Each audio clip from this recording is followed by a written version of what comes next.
পলাশীর যুদ্ধে সম্ভাব্য পরাজয় সুনিশ্চিত হলে নবাব সিরাজউদ্দৌলা মুর্শিদাবাদ গমন করেন এবং রাজধানী রক্ষার জন্য সকলকে বিনীতভাবে আহ্বান করতে থাকেন। কিন্তু কেউ তার কথায় কর্ণপাত না করে সকলেই তাকে ত্যাগ করে স্ব আত্মরক্ষায় ব্যতিব্যস্ত হয়ে ওঠে। ইতিহাসে দেখা যায় তার শ্বশুর ইরিশখা পর্যন্ত নবাবের প্রস্তাবে অসম্মত হয়ে ধনরত্ন নিয়ে পলায়ন করে। তিনি এ উদ্দেশ্যে ধনভাণ্ডারের দ্বার পর্যন্ত উন্মুক্ত করে দেয়, কিন্তু বেঈমান, বিশ্বাসঘাতক, স্বার্থন্বেষীরা প্রতিশ্রুতিপূর্বক ধনরত্ন লয়ে একে একে পলায়ন করে। তখন নবাব শেষ চেষ্টা স্বরূপ দ্রুত রাজধানী মুর্শিদাবাদ ত্যাগ করে ভগবান গোলা হয়ে রাজমহলের দিকে চলতে থাকে। কারণ পূর্বেই নবাব যুদ্ধের সম্ভাবনা বুঝতে পেরে মশিউল্লাহকে বিহারের শাসক রামনারায়ণের অর্থ সহায়তায় রাজমহলের পথে পলাশীতে আসতে বলেছিলেন। কিন্তু রামনারায়ণ অর্থ প্রদানে বিলম্ব করায় মশিউল্লাহ যথাসময়ে যাত্রা করতে পারে নাই। আসলে সিরাজ পলাশী এবং মুর্শিদাবাদে ব্যর্থ হয়ে আত্মরক্ষার্থে আত্মগোপন বা পলায়ন করছিল না। সর্বশেষ চেষ্টা স্বরূপ সে মশিউল্লাহের সাথে মিলিত হতে মহানন্দার ভিতর দিয়ে সে উদ্দেশ্যেই রাজমহলের দিকে চলতেছিল। কিন্তু দুর্ভাগ্যবশত নৌকা যখন মহানন্দা অতিক্রম করে কালিন্দী নদীতে পড়ল, তখন নদীর শুষ্কতাবশত নৌ চলাচল একেবারে অসম্ভব হয়ে পড়ল।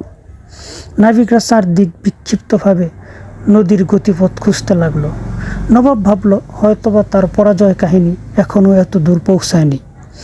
তার প্রিয়তমা পত্নী লুৎফুন্নেসা সহ প্রাণাধিক প্রিয় 4 বছর বয়সী একমাত্র অবুজ কন্যা উম্মে জহুরা পর্যন্ত সকলেই ছিল 3 দিনের অনাহারী। তাই নবাব নদীতে অবতরণ করল এবং নিকটবর্তী দানশা নামক মুসলিম সাধুর সমাধি মাজারে প্রবেশ করল খাদ্য জোগাড়ের জন্য। ইংরেজ লেখকদের লেখায় দেখানো হয়েছে এই দানশা সাধুই নবাবকে ধরিয়ে দেয়, কারণ কিছুদিন পূর্বেই নবাব সাধুর নাক কান কেটে দিয়েছিলেন। বাঙালি লেখকদের লেখাতেও অনুরূপ বর্ণনা দৃষ্ট হয়। তপন মোহন চট্টোপাধ্যায় তার পলাশীর যুদ্ধ পুস্তকে লিখেছেন, রাজমহলের কাছাকাছি পৌঁছে খিদে তেষ্টায় অস্থির হয়ে নবাব এক দরবেশ ফকিরের আস্তানায় গিয়ে নামলেন। বাংলার নবাব রাজমহলের ফকিরের কাছে এক টুকরা রুটি ভিক্ষা চাইলেন। ফকির দানশা সিরাজকে দেখেই চিনতে পারছিলেন।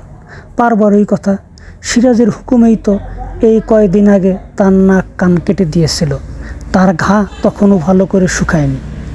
মুর্শিদাবাদ কাহিনীর লেখক নিখিলনাথ রায় লিখেছেন, সিরাজের ধৃতকারী ফকিরের নাম দানশা হতে পারে, কিন্তু সে প্রসিদ্ধ দানশা হইতে ভিন্ন ব্যক্তি।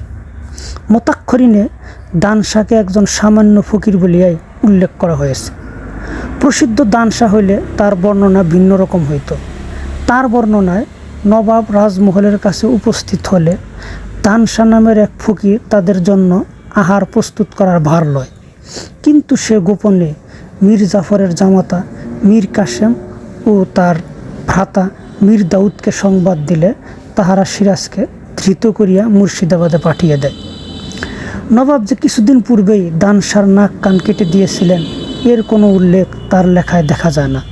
তিনি লিখেছেন, মুতাক্ষরিন মতে দানশাহের প্রতি সিরাজ যে অত্যাচার করেছিলেন তার কোনো স্থিরতা নেই।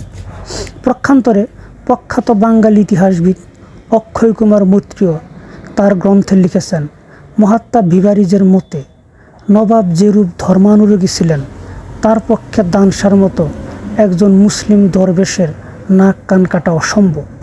তিনি লিখেছেন, মুতাক্ষরিনের অনুবাদক হাজী মোস্তফার সকৃত টিকায় লিখিয়া গিয়াছেন, ফকির আদৌ সিরাজদৌলাকে চিনতেন না।